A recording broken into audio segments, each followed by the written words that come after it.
Assalamualaikum warahmatullahi wabarakatuh. Perkenalkan, nama saya Priska Leonisa Maurin dengan NIM 230866233, Prodi Pendidikan Jasmani Kesehatan dan Rekreasi.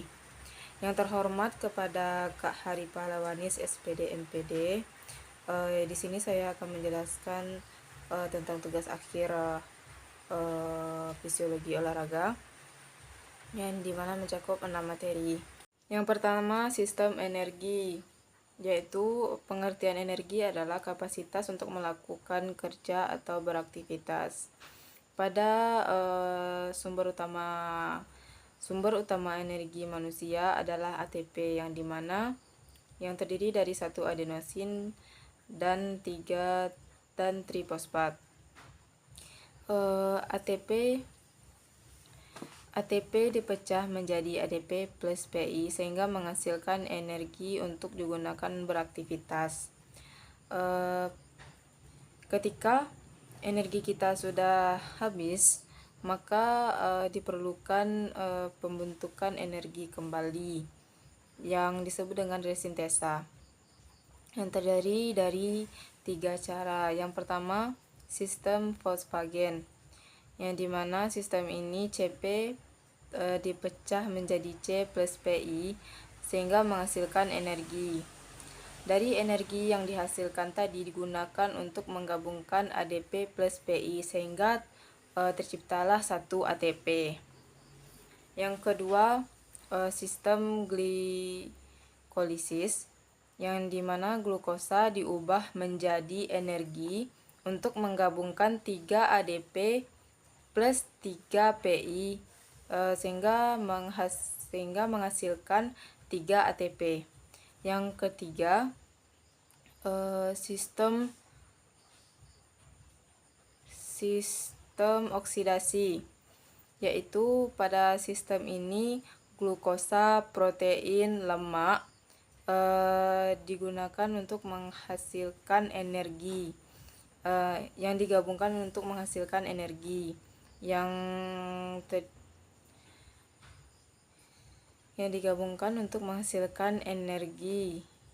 yaitu 36 sampai 39 ADP dan 36 sampai 39 PI sehingga menghasilkan energi 36 sampai 39 ATP.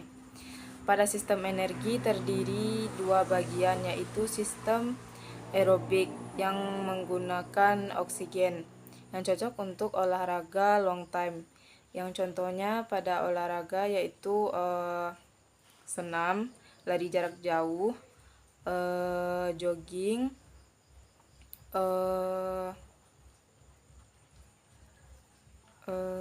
dan masih banyak olahraga yang lain. Yang kedua, sistem anaerobik yang tidak menggunakan oksigen yang cocok untuk olahraga short time, yang contohnya seperti sprint, renang, angkat besi, dan lain-lain. Rangka dan latihan. Di dalam tubuh kita terbagi atas 3 jenis otot, yaitu otot rangka atau otot lurik, otot polos, dan otot jantung. Otot rangka merupakan otot yang bisa kita kendalikan oleh kemauan kita sendiri, yaitu yang bisa disebut dengan voluntary. Oleh sebab itu, otot ini bisa juga disebut dengan otot sadar. Sementara itu, otot polos yang terdiri atas lambung, usus, pembuluh darah, dan otot jantung itu disebut dengan otot tidak sadar, atau disebut dengan involuntary, karena proses dan relaksasinya itu tidak bisa kita kendalikan, karena cara kerjanya secara otomatis, yang dimana rangsangan dikirimkan oleh otak melalui serabut sarafnya masing-masing. Otot rangka struktur otot rangka terdiri oleh beberapa, yaitu fasciculus, muscle fiber, dan myofilamen yang terdiri dari filamen aktin dan myosin. Dalam otot rangka ada juga tipe otot serabut. Yang tipe otot serabut pertama yaitu slow twitch, yaitu ketahanan. Yang contohnya dalam olahraga seperti lari jarak jauh, senam, dan lain-lain. Kalau yang kedua, tipe otot serabutnya yaitu fast twitch, yang dimana itu kecepatan, yang dimana itu contoh dalam olahraga itu seperti sprint, lari jarak 100 meter, lari jarak 400 meter. Yang ketiga yaitu kardiovaskular dan latihan, yang dimana ini disebut dengan latihan aerobik atau latihan ketahanan. Latihan kardiovaskular adalah segala bentuk aktivitas yang menggunakan metabolisme aerobik, yang dimana artinya ini selama aktivitas oksigen sangat terlibat dalam reaksi seluler yang menghasilkan energi yang diperlukan untuk mempertahankan aktivitas. Denyut jantung meningkat dan Anda bernafas lebih dalam untuk memaksimalkan jumlah oksigen dalam darah dan membantu menggunakan lebih banyak oksigen secara efisien. Latihan kardiovaskular adalah aktivitas berat yang meningkatkan denyut jantung dan pernapasan serta peningkatan aliran oksigen dan darah ke seluruh tubuh sambil menggunakan kelompok otot besar tubuh secara berulang dan berirama. Itu contohnya aktivitas ini dilakukan secara bertahap yang menantang organ-organ tubuh internal yang paling vital dan meningkatkan fungsi dan kinerja jantung, paru-paru, dan sistem peredaran darah. Kardio ini meningkatkan banyak aspek kesehatan, termasuk kesehatan jantung, kesehatan mental, suasana hati, tidur, pengaturan berat badan, dan metabolisme. Yang dimana sebenarnya jantung menjadi lebih efisien setiap kali berdetak karena mampu memompa darah yang mengandung oksigen. Paru-paru menjadi lebih efektif dalam mengambil oksigen dan otot-otot menjadi lebih siap untuk menggunakan lebih banyak oksigen. Namun saat pernapasan dan detak jantung meningkat, lonjakan seharusnya tidak terlalu besar hingga membuat kita merasa perlu berhenti dan beristirahat. Dalam latihan kardio seperti jalan cepat, bersepeda, berenang, berlari, dan panjat tebing, itu merasakan dorongan yang kuat untuk berhenti dan beristirahat. Nyeri yang tidak biasa atau gejala yang mengkhawatirkan, maka harus segera berhenti mencari pertolongan medis. Dan juga latihan agar suatu latihan dapat dianggap kardiovaskular, latihan tersebut harus meningkat denyut jantung dan laju pernapasan ke tingkat intensitas sedang hingga kuat, setidaknya 50% dari laju normal selama minimal 10 menit.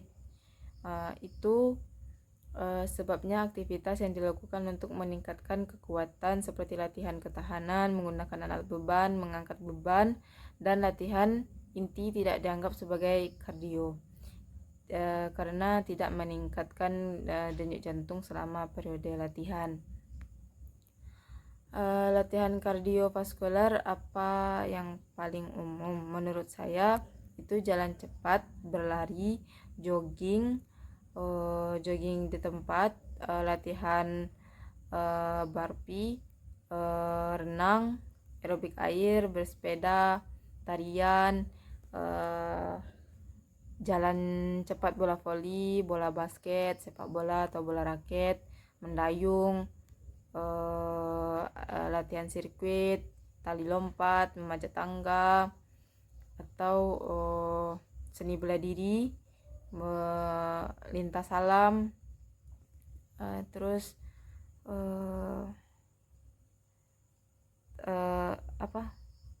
kickboxing. Itu contoh-contoh dalam olahraga. Yang keempat yaitu sistem respirasi dan latihan, yang dimana sistem pernapasan adalah sistem dalam tubuh yang memungkinkan kita untuk bernapas. Sistem ini terdiri dari beberapa organ dan struktur yang bekerja sama untuk menukar oksigen dan karbon dioksida antara darah dan lingkungan.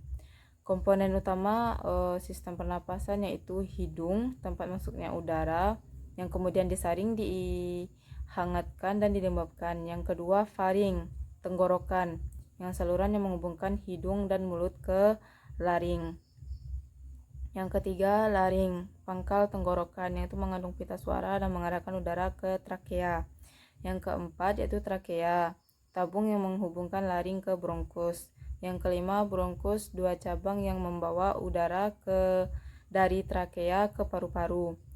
Yang keenam, paru-paru, organ utama pernapasan yang terdiri dari bronkiolus dan alveoli. Yang ketujuh, alveoli, yaitu kantung-kantung kecil di paru-paru, tempat pertukaran gas terjadi. Proses pernapasan yaitu ventilasi, masuk dan keluarnya udara dari paru-paru. Yang kedua, difusi, pertukaran oksigen dan karbon dioksida antara alveoli dan kapiler darah. Yang ketiga, perfusi, yang disebut dengan distribusi darah yang mengandung oksigen ke seluruh tubuh melalui sirkulasi darah. Yang manfaat latihan terhadap sistem pernapasan yaitu meningkatkan kapasitas paru-paru. Latihan aerobik seperti berlari, bersepeda, dan berenang meningkatkan volume paru-paru dan efisiensi pertukaran gas. Yang kedua, menguatkan otot pernapasan. Otot seperti diafragma dan interkostal menjadi lebih kuat, memungkinkan pernapasan yang lebih dalam dan efisien. Yang ketiga, meningkatkan sirkulasi darah. Olahraga meningkatkan aliran darah ke paru-paru yang membantu dalam distribusi oksigen yang lebih baik ke seluruh tubuh. Yang keempat, menurunkan risiko penyakit pernapasan. Aktivitas fisik secara teratur dapat mengurangi risiko penyakit pernapasan kronis seperti asma dan bronkitis. Latihan fisik yang konsisten sangat bermanfaat untuk menjaga kesehatan sistem pernapasan dan meningkatkan kualitas hidup secara keseluruhan bagi kesehatan tubuh kita. Yang kelima yaitu ergonomics aids dalam olahraga. Ergonomics aids itu adalah berbagai jenis bantuan atau produk yang digunakan untuk meningkatkan kinerja atletik, yang merupakan mereka dapat berupa suplemen, nutrisi, alat mekanis, atau teknik yang dirancang untuk meningkatkan kekuatan, daya tahan, kecepatan, dan performa keseluruhan. Jenis-jenis ergonomics aids yaitu suplemen nutrisi, yaitu yang berupa protein dan asam amino, yang digunakan untuk memperbaiki dan membangun otot, contohnya seperti termasuknya whey protein dan BCAA, yang berarti branched chain amino acid. Yang kedua, kafein dapat meningkatkan kewaspadaan, konsentrasi, dan daya tahan. Yang ketiga, kreatin membantu meningkatkan kekuatan dan massa otot serta performa dalam aktivitas berintensitas tinggi. Yang ketiga, beta alanin meningkatkan daya tahan dengan mengurangi kelelahan otot.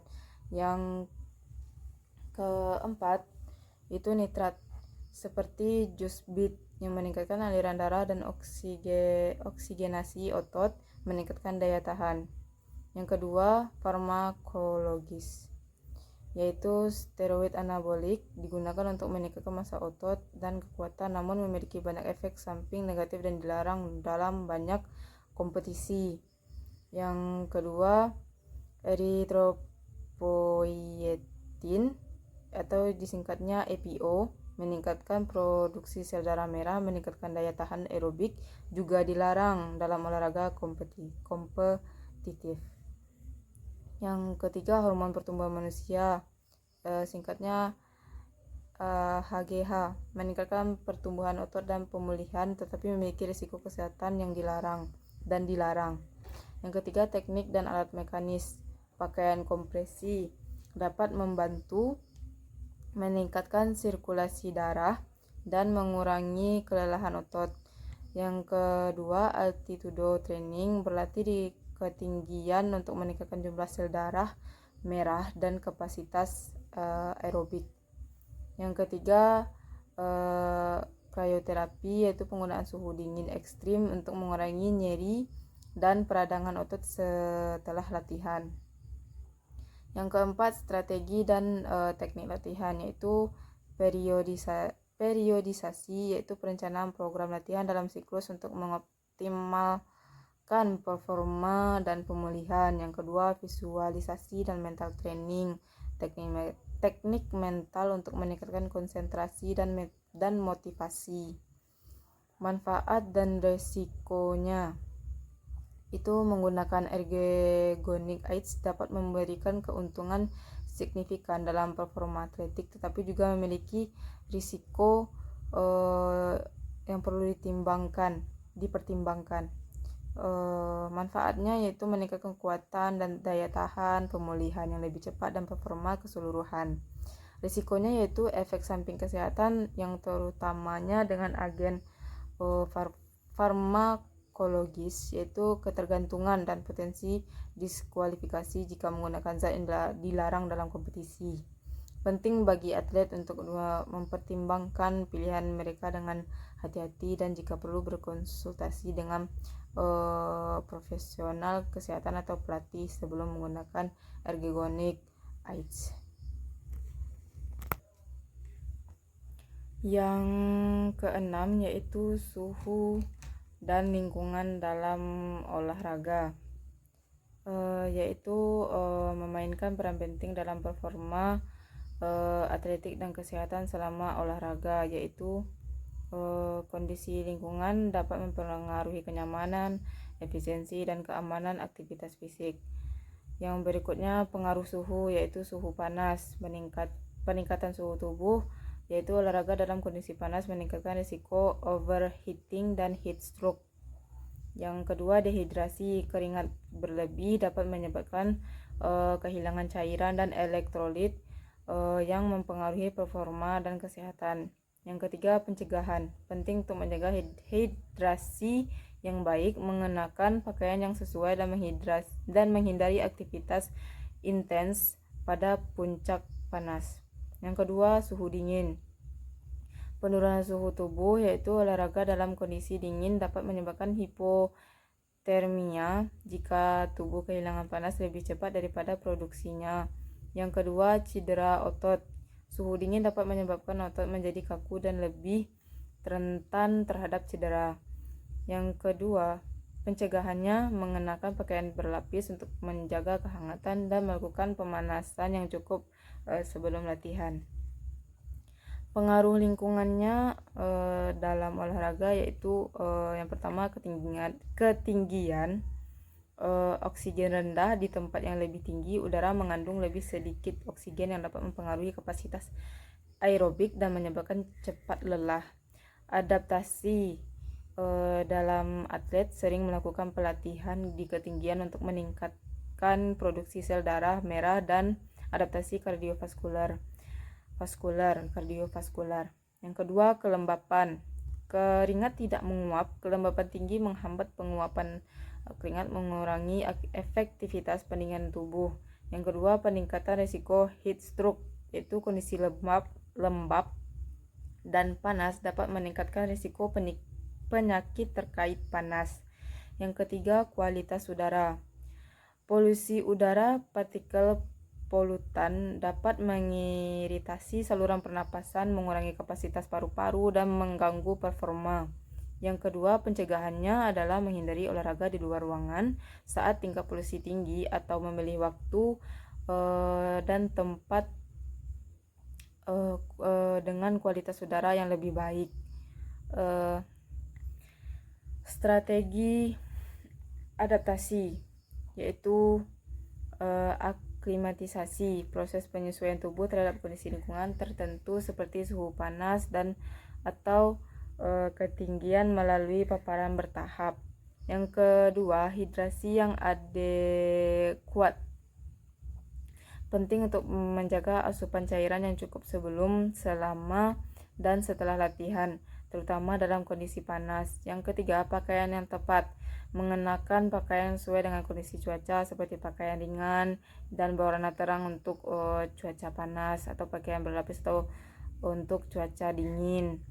Perencanaan waktu latihan itu menghindari waktu terpanas atau terdingin dari dalam memilih waktu latihan yang lebih aman dan nyaman. Yang kelima, monitoring kondisi fisik, yaitu mengawasi tanda-tanda kelelahan, dehidrasi, dan stres, panas atau dingin, dan lebih menyesuaikan intensitas latihan sesuai kebutuhan.